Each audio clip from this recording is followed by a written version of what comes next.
Hello and welcome to a live Kerfefe break on Deprogram with Keri Smith. I'm your host, Keri, and I thank you for joining today, hanging out with me today. We are going to be talking about another one of these whistleblowers who's come forward, who works in medicine, who works in specifically in what is called gender affirming care. I put that in quotes because I don't actually think it's affirming. But who works in gender affirming care for kids. So that means helping to medically and surgically transition children. And this whistleblower, we tried to talk about this on Monday, and I appreciate those of you who are regulars and who stuck with it, came back to hear about this topic because Monday I had a big boomer tech moment and couldn't actually get the article to pull up. And so thank you to the person who sent me an archived version. I appreciate it. If it's your first time here, this is just a live show that we do on Deprogrammed. I do interviews with people mostly about leaving social justice or somehow describing or taking apart or helping to explain social justice ideology, which is also called woke. It's also called identitarianism, identity-based Marxism. It's got a lot of different names. Most people know it now as woke. And for any new people, I spent 20 years as a woke person and had a long transition leaving it. In the past few years, have met many other people who've left. Some of them who I think would probably describe themselves now as conservatives, others who are liberals, classical liberals, but who are not part of woke anymore. And so what this channel usually does is we try and pull apart what that ideology is and help reveal it for what it really is, and which is not liberalism. So I did have an interview come out last night. Excuse me, I'm going to take my boots off. I did have an interview come out last night with Leanne Starr. And if you guys haven't seen that yet, I would suggest going and watching it. It's a pretty short run. I think it's about an hour. And Leanne is someone who works in the adult industry, who started working as an exotic dancer years ago in Los Angeles. And as part of her time doing that, it was a witness to different kinds of sex trafficking. And so it's just a story about what she learned, what she's seen, how it changed her politically, how she's tried to work to pull people out of it, and where she thinks we're at currently on that topic and what the biggest concerns are. She talks a lot about the border. So that interview came out last night. But if it's your first time here, Mondays and Fridays, we talk about what's in the news, whatever's on our mind. Sometimes have guests on. I'm trying to get more comfortable doing this when doing it alone. So bear with me if you're a regular. So before we get into our main topic, I did see this morning, and I wonder if you guys saw it. This is a headline from NBC News. Now, I know there's going to be a lot of people in the deprogrammed audience who are like, yeah, no shit. But there are sometimes people on the left who watch the show and are trying to figure out what I'm about. And maybe you haven't seen this, or maybe you allowed yourself to be convinced during the past couple years, 3 years, maybe you allowed yourself to be convinced that that natural immunity is not a real thing. I know some people who the propaganda was so intense. I know some very smart people who allowed themselves to be convinced of some very dumb things. So I don't fault you for it, because it was multi-billion-dollar propaganda campaigns, and all of the big social networks were censoring. And in fact, they're still censoring. Anyway, this is an NBC headline. Immunity acquired from a COVID infection. Now, it used to say natural immunity, and it still says that in the URL. But anyway, immunity acquired from a COVID infection is as protective as vaccination against severe illness and death, study finds.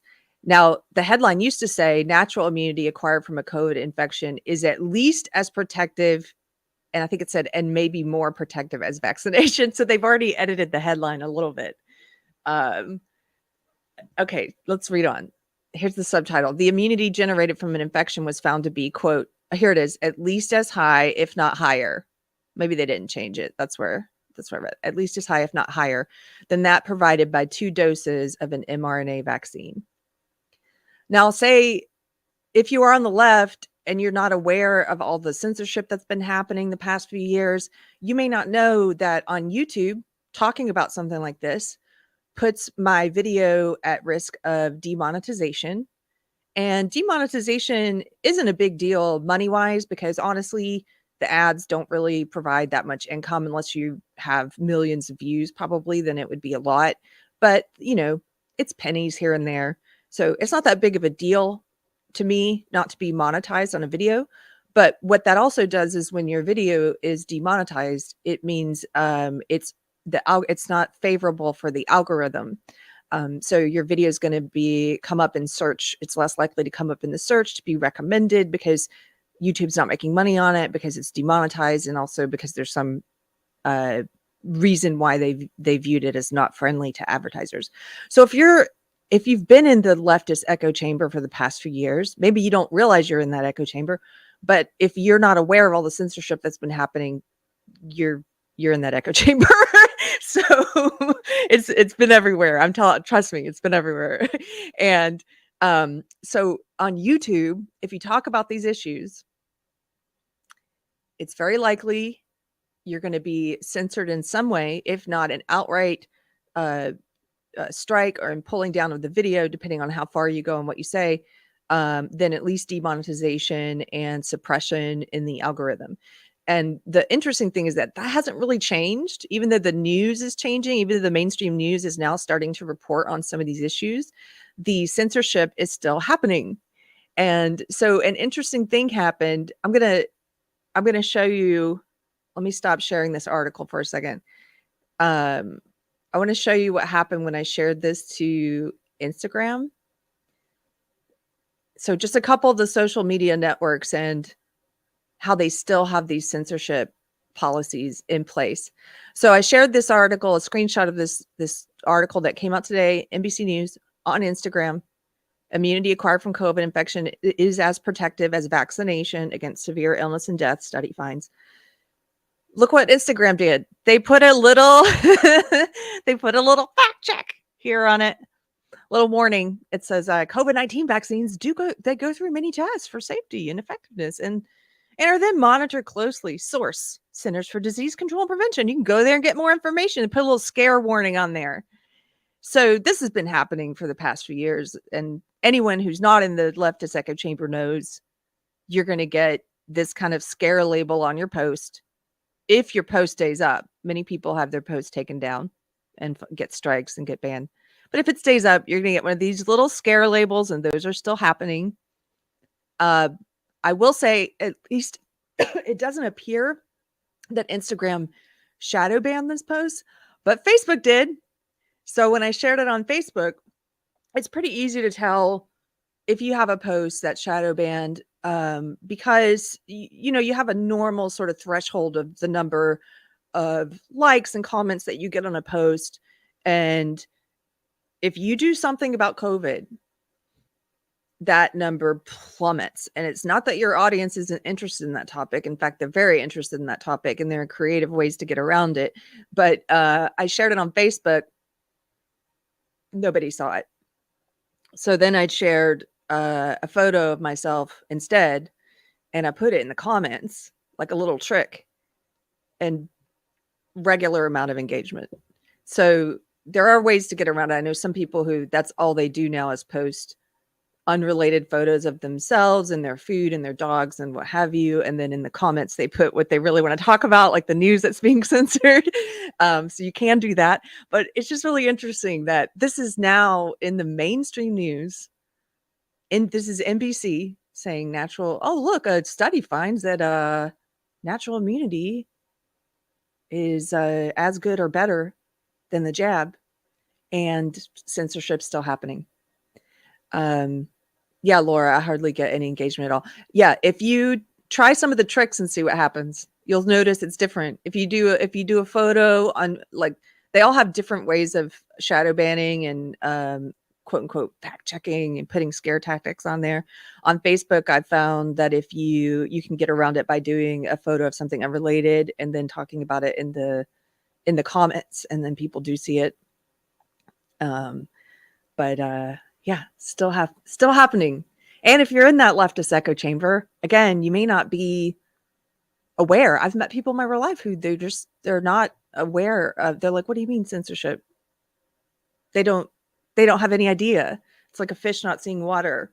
It's all around them, and they're like, they don't know about the doctors, the scientists who were censored. They don't know about the people who were deplatformed, who were disagreeing with the science, the scientists who were deplatformed for disagreeing with the science. And so now when these things are coming out, if they do see them, I think they probably look at it and they think, well, it's a new study. Oh, natural immunity. How could we have known? It's new. This is a new study. We didn't know. No, we knew. People knew. Scientists knew. And you didn't get to hear from them because big social, politicians, corporations decided what information we got to have and who got silenced and who got platformed. We knew. A lot of us knew. And we were called all kinds of names, so you would not talk to us and you wouldn't listen to what we had to say, and you would think we were crazy. They tried to brand us all as anti-vaxxers, which some of us are. I know there are some in my chat who are, but not all of us. I've taken many vaccines. I've taken some as an adult. I chose not to take this one for what I think are very reasonable, because of very reasonable concerns, like the fact that it was brand new, not around long enough to have longitudinal studies to know what the side effects were going to be. And it was a new technology, mRNA. Chose not to take it, wait and see what happens with it. And for that, I was called, and a lot of people I know were called anti-vax. It's like, dude, I took a different vaccine like a few years ago. It's not, it's very good reasons for making the choice I did on this one. So, cheeky mares, everyone being nice to Keri. What does that mean? You mean in the chat? I don't know. Not in real life. I still get called some of those names. Someone on Twitter today said, I mean, those who are in the echo chamber, they really, because they silo themselves off from other people and the people that they've been told are bad people and not to interact with them, they really don't even know what we think. They don't know anything about us at all. They have all these stereotypes about what we're about. And so I saw this guy on Twitter today. He was like, yeah, why don't you just go on thinking that COVID's make-believe? I was like, I don't think that COVID's make-believe. Do you really think that? I had COVID. Like, do you really think that's what we think? I there's almost nowhere to go in a conversation like that, because they're not talking to you. They're talking to some figment of their imagination in their head. It's like, well, okay, keep talking to yourself then, because that's not me. So, oh yeah, Jules. She says, my friend on the left referred to her own daughter as an anti-vaxxer. Oh my gosh. Knowing that she was otherwise vaccinated. That's crazy. Yeah, they turned people against each other the past few years. Family members, friends, people lost their jobs. People were coerced. Job or the jab, one or the other. And now they're slowly going to start rolling out this information that we all knew and that was censored. They're slowly going to start being, oh, if we had only known. Oh. So I'm starting to be more and more suspicious of all things medicine or science. Yes. Well, because they put that label on whatever their propaganda is now, so that you don't question it. Or they try to get you not to question it. So you have a right to be skeptical of it. And also, science and medicine have a history. Those words have a history of being abused to push propaganda. I was in a museum, a pharmacy museum with my husband a few months ago. It was so cool. It was just this old pharmacy that this guy had bought and restored and turned into a museum. And they had a whole section in the museum with old advertisements from doctors in magazines and stuff, where it's like, it was like 8 out of 10 doctors smoke this brand of cigarettes, the science agrees. That's like not that long ago. The science was pushing that. And, the science pushed eugenics. What's his name? Jurassic Park guy? Michael Crichton. He's written a lot about this, about the science being used to push things that were not science. So it's nothing new. Okay, so that was a little diversion, that topic, just because I saw that headline this morning and wanted to comment on it. If you saw it and you want to share it, find a creative way to share it if you're on Facebook, because otherwise no one will see that NBC article. Okay. Keto and Crime. Hey, Tracy. Thanks for hanging out. Thanks for the super sticker. Good to see you. Cocaine for a little pep in your step. Yes. The science agrees. Cocaine for a little pep in your step. Okay. I'm going to add this to the stream. Again, thank you to the person who sent me on Twitter, who sent me this archived version of the article. This is from the Sunday Times. It came out this week on the 12th. And this is another whistleblower story. So we covered one last week, and I'm going to keep covering these because I think this is one of the biggest. There's several huge news stories, huge things that are happening, historic things that are happening in our world right now. And a lot of these things don't get covered by the mainstream news. As you know, they are very reticent to put up headlines about the harms of medically and surgically trying to change a child's sex. And this is huge news. And I actually think that the tide is starting to turn. I think that we're going to see, hopefully, I'm hopeful that here in the States, we're going to see measures very similar to what Sweden and Finland have already done, which is to say, no, children cannot consent to permanent medical decisions about their body that possibly sterilize them for life, cutting off their body parts. For girls, double mastectomies, so they'll never be able to breastfeed.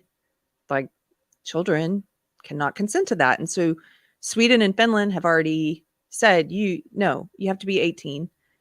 I think the US we're lagging behind, but I think we're going to get there. I think the tide is turning. And so we are going to cover these stories. These stories are very important because these whistleblowers, these are people like the last one that we covered. She's a queer woman who's married to a trans man. So she's married to a biological woman who lives as a man, who's transitioned to live as a man. She believed in what she was doing. She believed that children could consent. And then she risked everything to come forward and say, I was wrong. And we've got another one of these stories here. So the Sunday Times, the headline is, "The Holy F Moment. I Knew Something Was Wrong at the Tavistock. How Dr. Anna Hutchinson, one of the whistleblowers, realized something was very wrong." If you'll notice, they've got the trans flag colors here, the pink and the blue. They try to make it such the trans activists, I'll say, or the ideologues, the ones who really push these ideas into the culture, not trans people, the trans activists, many of whom are not even trans, but there's something about their color choices that I think is really nefarious, where they try to do this like baby kind of blue pink thing. So we'll scroll down. Dr. Anna Hutchinson, a senior clinical psychologist at GIDS and part of the senior team, joined the clinic. Hold on one second. Let me make sure you guys can read this. I'll make it a little larger. Okay. She joined the clinic at the start of 2013 with significant experience from a number of London's leading hospitals, including Great Ormond Street Hospital. By late 2014, GIDS' activity was, quote, increasing faster than staffing. The numbers had exploded, and piles of referrals sat on Hutchinson's desk for processing. This is, you guys, if you read through the last article, the last whistleblower article with me, you'll recognize this. These numbers of kids who are now saying they're trans, it's off the charts. There never used to be this epidemic of children saying, oh, I think I also was born in the wrong body, until we started introducing the idea to them. We started introducing, adults started introducing that idea to them, to all children. Hey, maybe you kid, maybe you're born in the wrong body.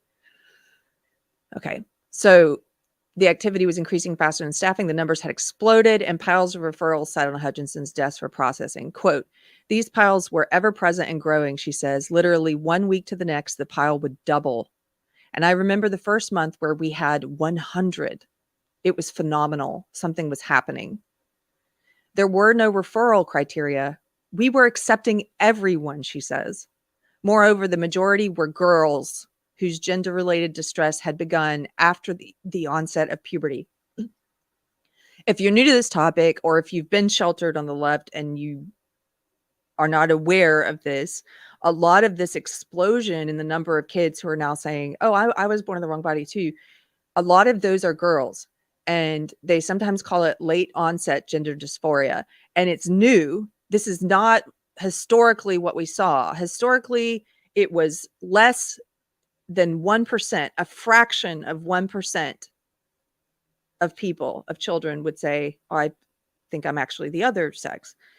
And it was mostly boys, and it was mostly toddlers. And most of those, if they got therapy, would come to accept their body, their physical body, and it was called desisting. They would eventually move past this mental illness that they had, this dysphoria that they had. Most of them, not all. That's what it used to be. And then we started changing everything. The medical field, the education system, everything started saying, oh no, it's perfectly normal to have this disorder and to have this. Even though it stayed in the DSM, they started referring to it as if it wasn't a mental illness.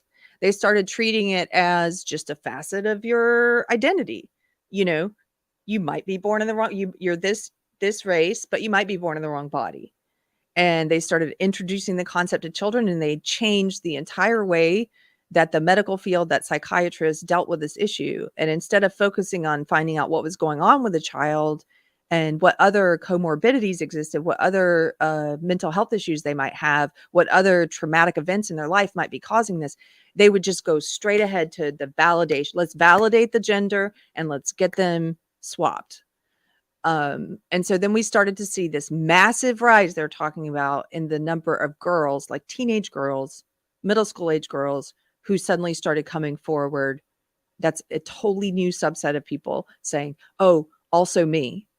And a lot of their friends come forward. It happens in groups and clusters almost. They're all like, me too, me too. Okay. And these people had complex needs. Many were self-harming. Others were housebound with anxiety. Some older adolescents were engaging in risky sexual behaviors. A number came from abusive families or were living in care. These are the things that the psychiatrists, that the therapists, that this whole gender affirming care started ignoring. They started ignoring the fact that, like, some of these teenage girls, I've seen the ones who've detransitioned, and some of them who are suing the medical establishment now, are suing their parents and stuff. And they're like, look, I was already diagnosed with borderline personality disorder, which means, you know, one of the traits of borderline is having a insecure sense of identity. So they already had that. Yet if they said, oh, look, me too, I think I'm this, they would get pushed into this. Hutchinson began to feel uneasy about the numbers and about elements of the care given. But even with her doubts, she was reassured by what she understood about the blocker. She and others were informed regularly by their seniors and by the endocrinology team at UCLH, who prescribed the blockers, that the drugs were harmless and reversible. In 2016, Gibbs's research team presented the initial findings from the early intervention study that it had begun in 2011, allowing a small group of children aged 12 to 15 to receive puberty blockers. Remarkably, the service had not waited for the results of the trial before rolling the treatment out. Wow, what's that sound like? By now, the referring of under 16s for puberty blockers was routine clinical practice at Gibbs.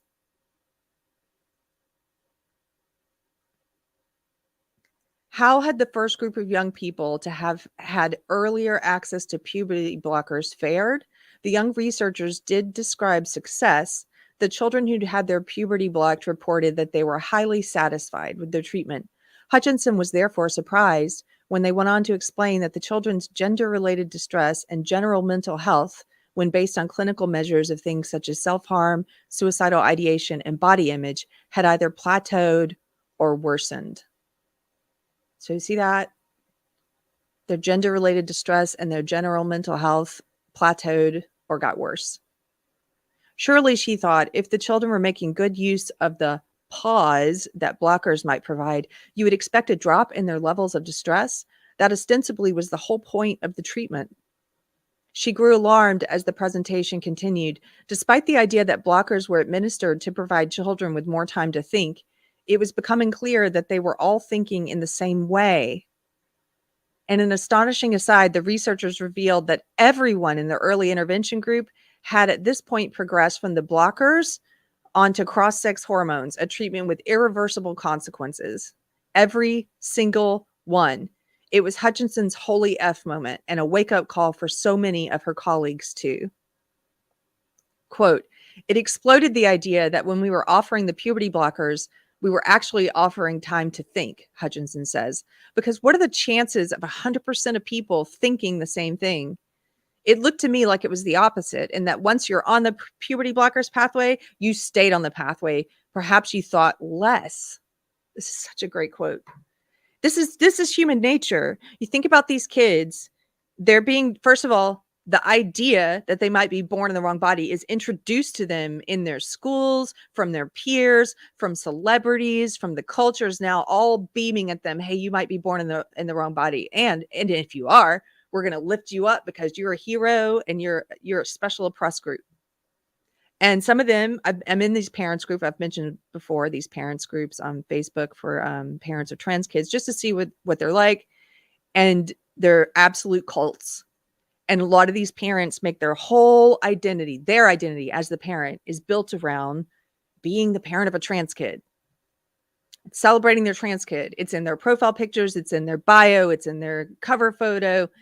Imagine being a child whose parent has so much invested in you staying on this pathway. Your parent's whole identity is now wrapped up in you being their special trans kid.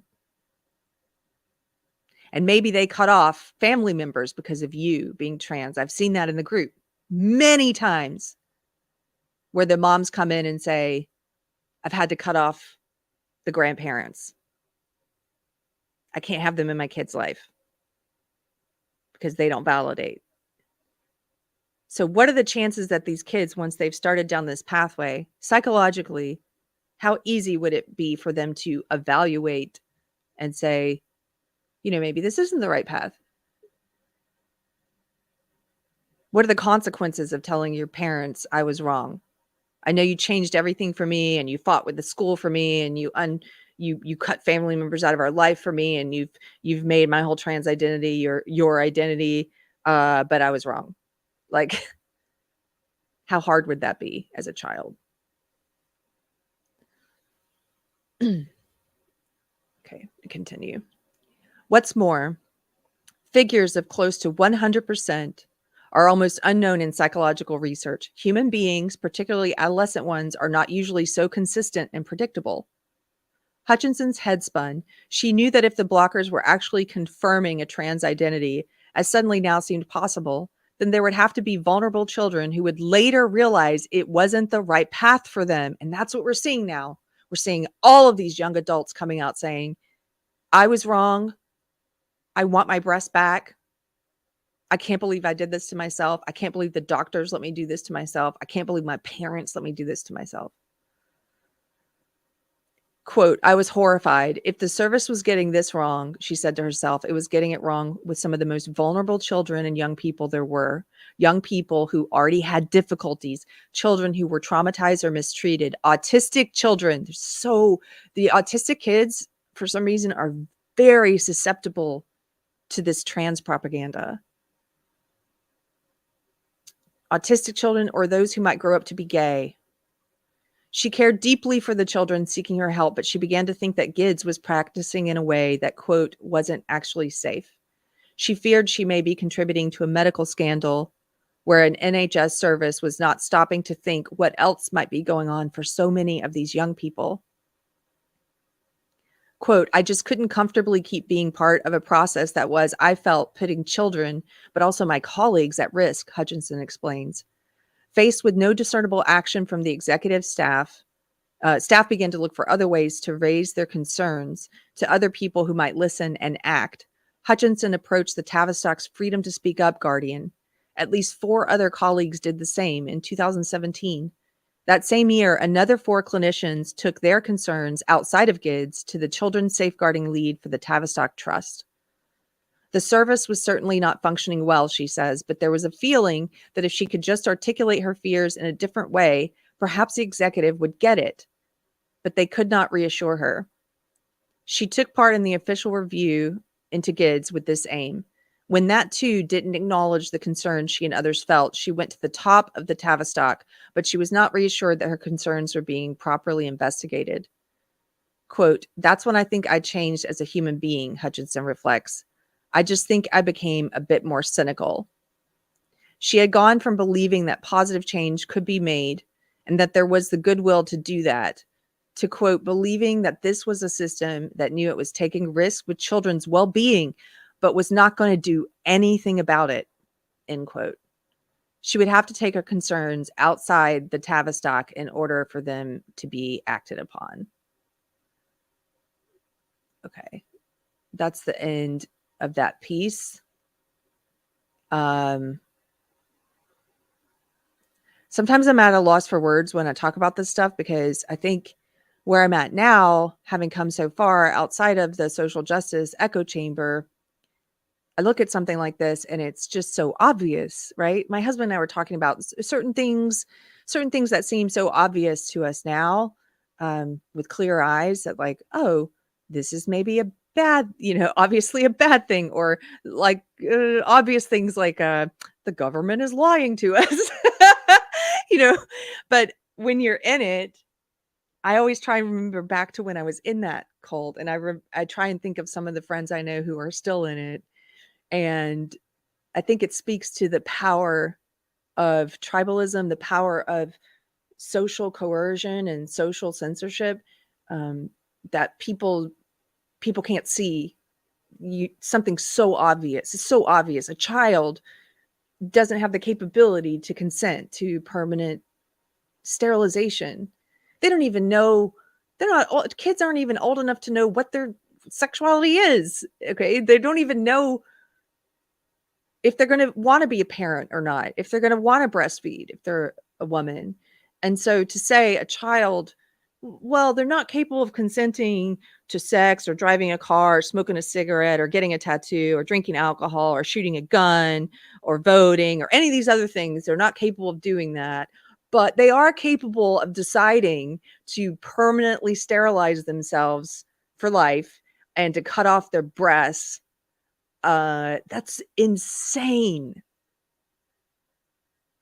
And I think maybe people who are in that leftist echo chamber, like I was, they can't see it, because what's been happening in our culture, in our world for so many decades, is they make very good use. When I say they, I mean people with the microphone, people with power, whether it's political power, cultural power, in entertainment, or educational power in our school systems. They've made very good use of this right versus left smokescreen. They've done everything they can to make it so that many people, and myself used to be included, can't see anything without that lens of right versus left, and can't think about things without that lens of right versus left. And they're so good at manipulating the public. If they press on that right versus left button, they know how to get the right to react, and they know how to get the left to react to any given issue. Not everyone. Not a lot of people in this chat, I know. But population at large, they're very good at getting people to behave in the way that they want by pushing on that left versus right button. And so a lot of people on the left, myself used to be included, all you have to do, all the people have to do who are pushing transing kids as something normal, all they have to do is say, this is a left-right issue, and the right are just horrible, hateful, transphobic bigots.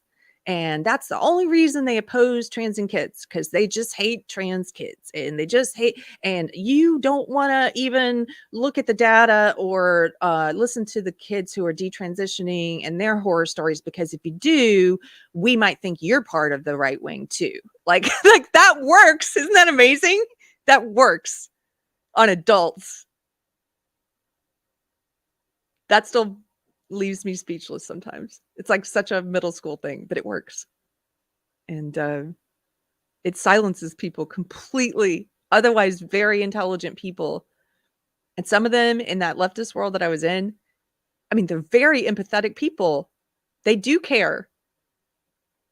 And they've been hoodwinked, and they really think, I think a lot of them really think they're helping. They're helping. If they care about trans kids or kids who have problems or maybe think they're born in the wrong body, if they care about them, they have to be supportive of this. No, you don't. You don't. I was very encouraged. The last video I did on this, on the first, the whistleblower that we covered last time from Washington State, I was very encouraged that one of the comments on my YouTube videos was from a woman who said something to the effect of, I'm starting to rethink my ideology. Like, I don't think this is, I no longer think this is good. That's great. That, I think, hopefully, if I'm right, she's representative of a lot of people on the left who are just starting to listen to some of this, who are just starting to have the bubble pierced just a bit, where they're starting to hear the stories of detransitioners, and they're starting to hear about some of these whistleblowers. I think these whistleblowers who are working in so-called trans children's healthcare are amazing. I think they're brave, and I think they're having a huge impact, because it's harder for people in the bubble, in the leftist bubble, to write them off, because they also believe they were doing the right thing. So in a way, I think this is, although it's a horrible topic, I think it's a very encouraging article. And I'm going to put the link to the article below. The trouble we had last time we tried to talk about this is you have to have a subscription to read it. You know what? I'm going to put the link to the hacked article that someone gave me, so you can go and read it and share it if you want. But thank you guys for tuning in. I want to keep talking about these topics because I've been, like I said, refocusing lately, and I've been thinking about why I started podcasting a few years ago, why I started talking about my old ideology. And I don't think that work is done. And I don't want to fall into the trap of just talking to the people who agree with me now. And I still get messages from people like that person who left the comment in the last video, who are in that leftist world and who may stumble across this video and may give it a listen thinking they're going to hate it. And I hope I'm able to pierce that bubble just a little bit. I hope these whistleblowers and their stories are able to pierce that bubble just a little bit. So thank you, Andrew B. Thank you for the $5 super chat. Thanks for supporting the channel. I appreciate it. Okay, this is kind of a short one, so I'm going to wrap it up unless you guys have something you want to talk about. Oh, actually, you know what? Last week, I took the video down because because of my boomer issues, we couldn't read the article I wanted to read. And since I took the video down, I'm gonna show you something. We played one of my husband's music videos last week, and nobody can see that anymore because I took the video down. So I'm gonna show it to you again, just as a special treat here at the end. I love this song. I set it up last week, so if you were here, you know kind of the story behind it. But this is a very new song of his. It's called Pancho Villa Rides Again. It's so new that he hasn't recorded it yet. It's not on any album or anything yet, but he played it at a music festival a couple months ago. There was a videographer, sorry, at the music fest who said, hey, they were setting up recording sessions with some of the participants, and so they recorded him doing an acoustic version of it. So we do have this recording. I'm going to share it. And what I like about this song is it's about his grandfather's story, a story that his dad told him about his grandfather and Pancho Villa. But it's actually about something much bigger than that. It's about revolutionaries. It's about people who use the promise of change and present themselves as fighting for the oppressed and present themselves as fighting for the little guy, actually becoming just as monstrous as the people they're trying to overthrow. It's about that. It's sort of about that Nietzsche quote about becoming the monster you fight. And there are countless examples of this throughout history. I mean, the French Revolution comes to mind. But here, we're going to play this. And I hope you enjoy it.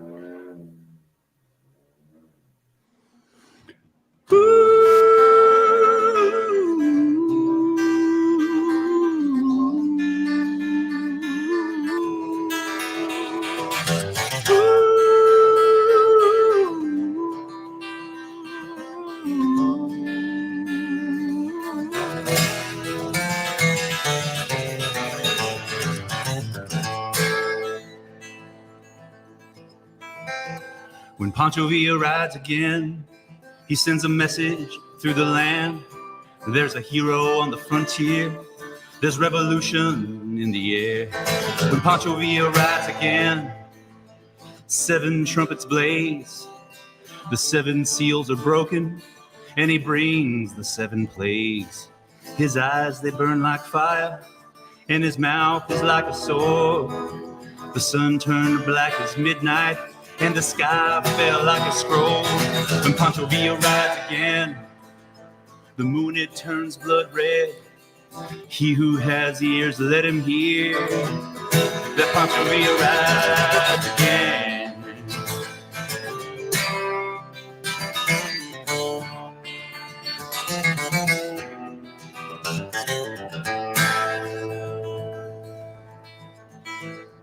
When Pancho Villa rides again, his 4 horsemen at our gate.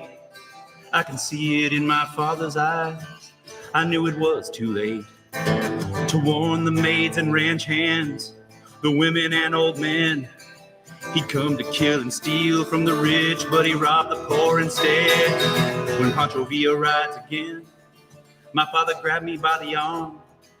He said, take this horse and run away. His voice was like a storm. I rode hard through the hills. I thought the thorns would be my grave.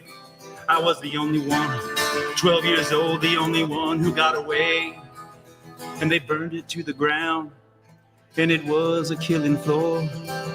On the wind I heard my mother cry like I never heard before.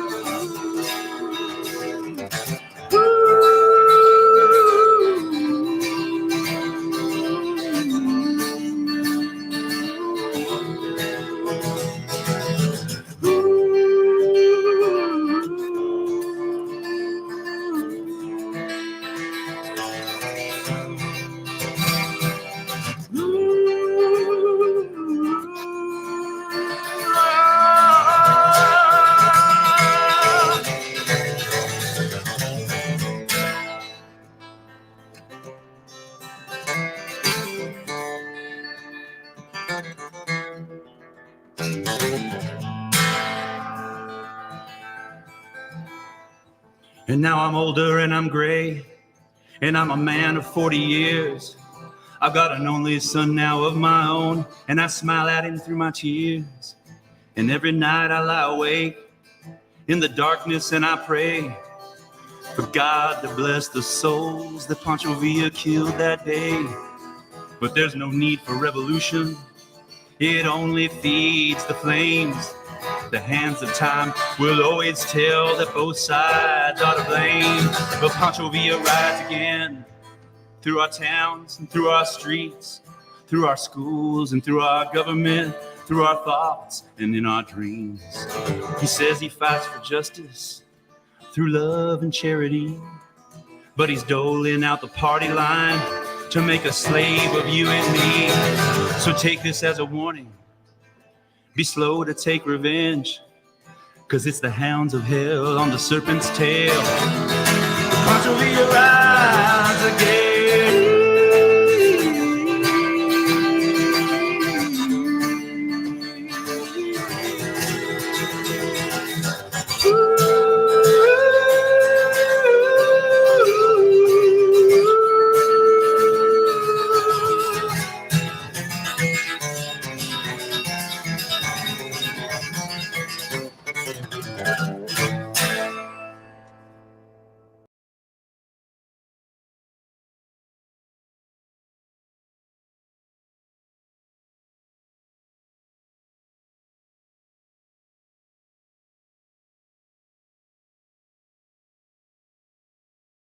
Oh, I've been muted the whole time.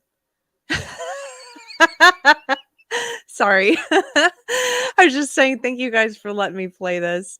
This is my husband's channel. Cheeky Mare put it on screen. It's Anthony Garcia music. Like I said, that song is brand new. It's the only recording of it, I think, is that YouTube video that someone did at the festival he was at, but he will be putting that out on a record at some point.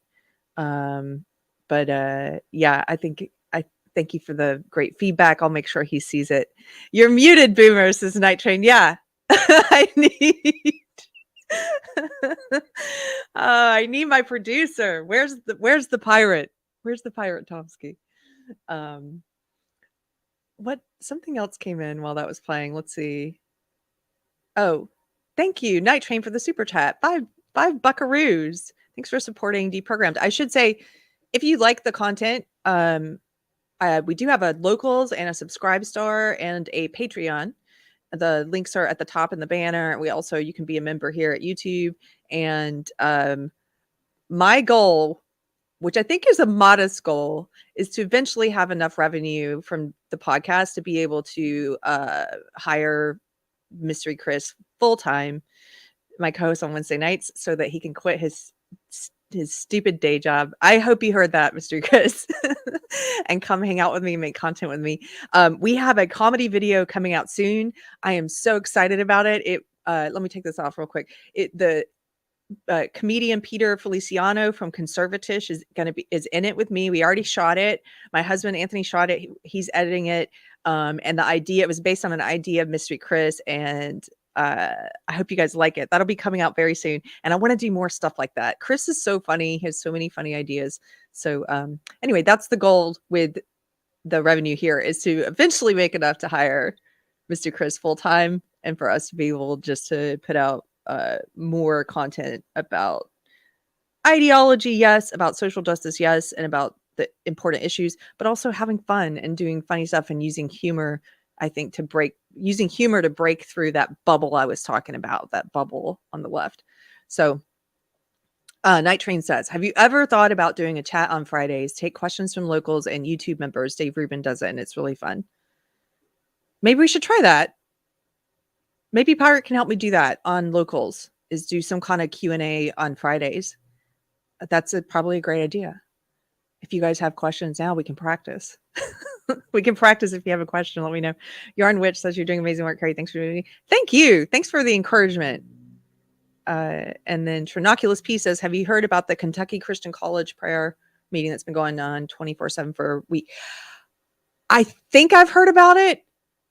Not really. I haven't really read about it yet, so I'm not comfortable speaking on this yet. I think I've heard about it only because I've seen some posts from friends like Samuel Say and maybe Chris Williams who are talking about it, but I haven't done enough reading on that yet to know what's going on there. Let's see. Tebow Talk. Hey, dude. Thanks for showing up. Let's see. Any questions? Oh, that's a good one. Keri, was Anthony always based, or did he go down this road with you? We should do okay, we're coming up on the year anniversary of Deprogrammed. Those of you who've been with me for a few years know I used to have an old channel company that I co-owned and launched my own thing almost a year ago for various reasons. And it's been good. It's been a blessing in disguise, a wonderful blessing in disguise. And anyway, it's coming up on a year. And Anthony said we should do a fun, like, a party celebration show and have lots of guests. And he wants to be on it too. So I think he could probably tell you this story better than me, Cheeky Mare, but because I don't want to speak for him. But no, he wasn't always based. He was sort of like a lot of people. He wasn't like an ideologue like I was. He wasn't some like crazy woke activist like I was. He wasn't completely brainwashed, but he was sort of like surface level, the way people are on the left a lot of the times, where you're just sort of hearing all the massive amounts of propaganda they're pushing at you and just picking up these ideas without really digging into them. A lot of people are like that. It makes sense. You get multiple impressions of the same thing. Like, for example, Russiagate, the media constantly, friends on social media constantly, everyone constantly talking about Russian collusion, Russian collusion, Russian collusion. And people would just start to think, oh yeah, I guess Trump colluded with Russia, and have never investigated the subject. So he's kind of like that, where people just pick up info. He's not like that at all anymore. He does so much research and reads so much and brings all these different news stories and things to me that I haven't even had time to look at. When he gets into a topic, he will go down the rabbit hole, do the research. He'll be making Google spreadsheets to keep track of all the info, like super intelligent. And I love that about him. So, I watched her on the other channel, and without her, it's boring. Oh, is it still around? Let's see. I have a question. Aside from Anthony, what are your favorite musicians? Adam Worrell loves the Spice Girls. Gross. I don't like the Spice Girls. I'll just say, I'm going to pick on you, Adam, if that's true. I'm kidding. My favorite musicians, I go through stages of where I just get really focused on something, kind of ADD, where I'll get obsessed with something. I'm the kind of person who I'll listen to the same album on repeat for days. And right now I've been listening to a lot of 1920s and 1930s music. So there's a lot of different channels on Spotify where you can just go pull up a great playlist. And there are some really funny songs from those decades too. Like, they had such a tongue-in-cheek way of singing about like sex and attraction and relationships. And there's just some very bawdy women from that time period. And so that's not like a specific artist, but that's who I'm listening to lately. Alan Scott says, let me guess, Dolly Parton. I love Dolly Parton. As many people know, Amy knitted this Dolly Parton square for me. I love Dolly Parton as a human. When I was young, I have a lot of nostalgia for Dolly Parton. I was obsessed with her as a child. I wanted her to be my mother. We went to Dolly World. I every Christmas would watch the Smoky Mountain Christmas. Had some of her cassette tapes, like the Jolene album. But in my daily life, I don't listen to very many songs of hers anymore. I still listen to I Will Always Love You quite a bit. Her version of that is just amazing. So much better than Whitney Houston's version. Like, the original is just, you can't beat it. Who do I listen to daily? I listen to a lot of old country right now also. So I listen to Bob Wills and Marty Robbins and Ernest Tubb.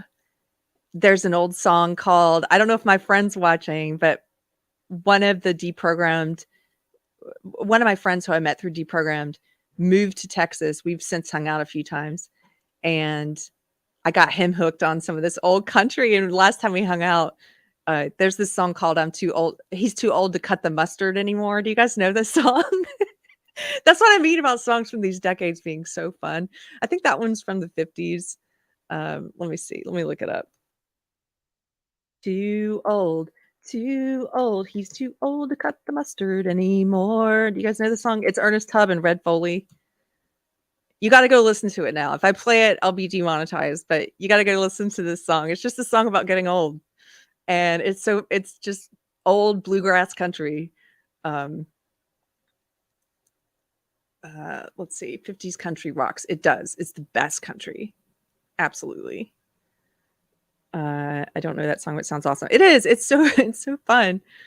My husband plays a lot of retirement centers sometimes, and I had been playing that song for him quite a bit, and so he played it once at a show I went to with him at the retirement center, and they all knew the words. They weren't like we thought it'd be funny to play it because a little roasting, and they were just singing along with it and laughing.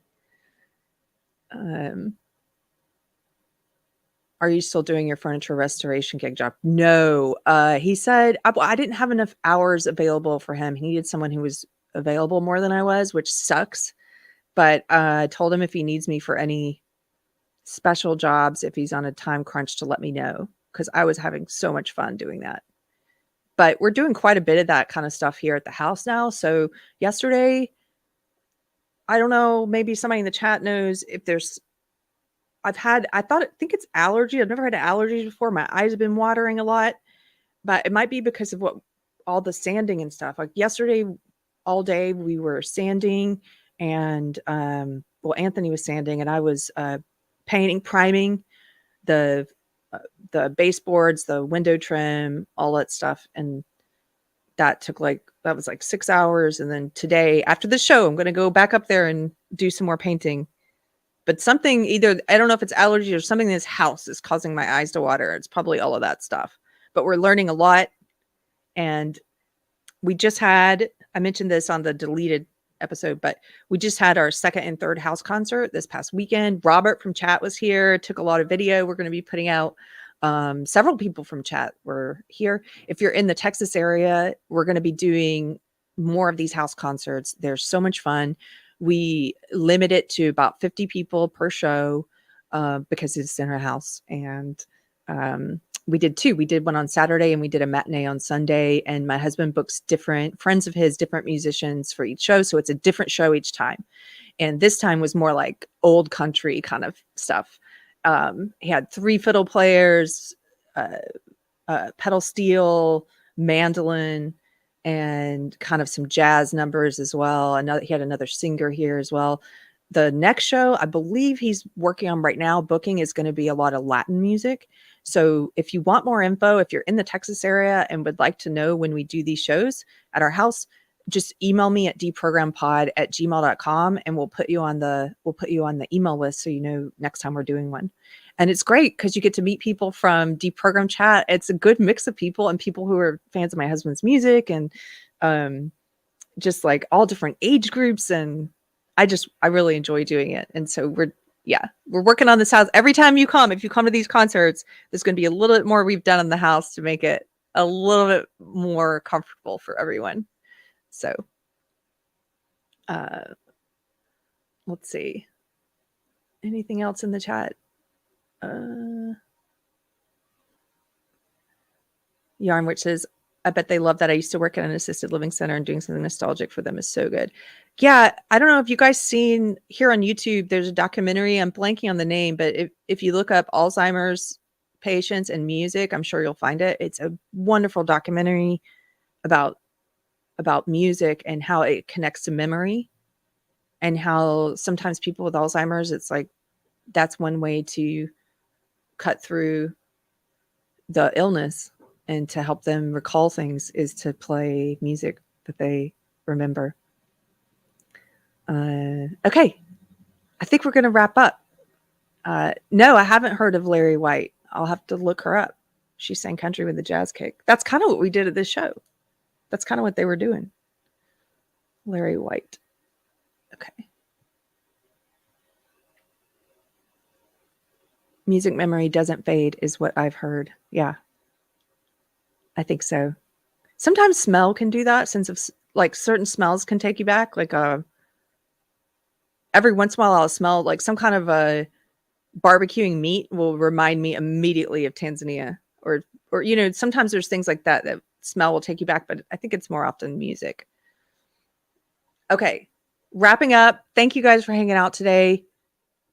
If you like this video, please consider sharing it. Definitely share the article, share these whistleblower stories with your friends. And don't be afraid. If you're on social media and you have friends that are in that leftist world, I understand the fear, but I'd say it's always better just to get over that and share it anyway. You know who you are. It doesn't matter if they think the worst of you, because it's not true. If they think the wrong thing about you, they're wrong. And you know who you are.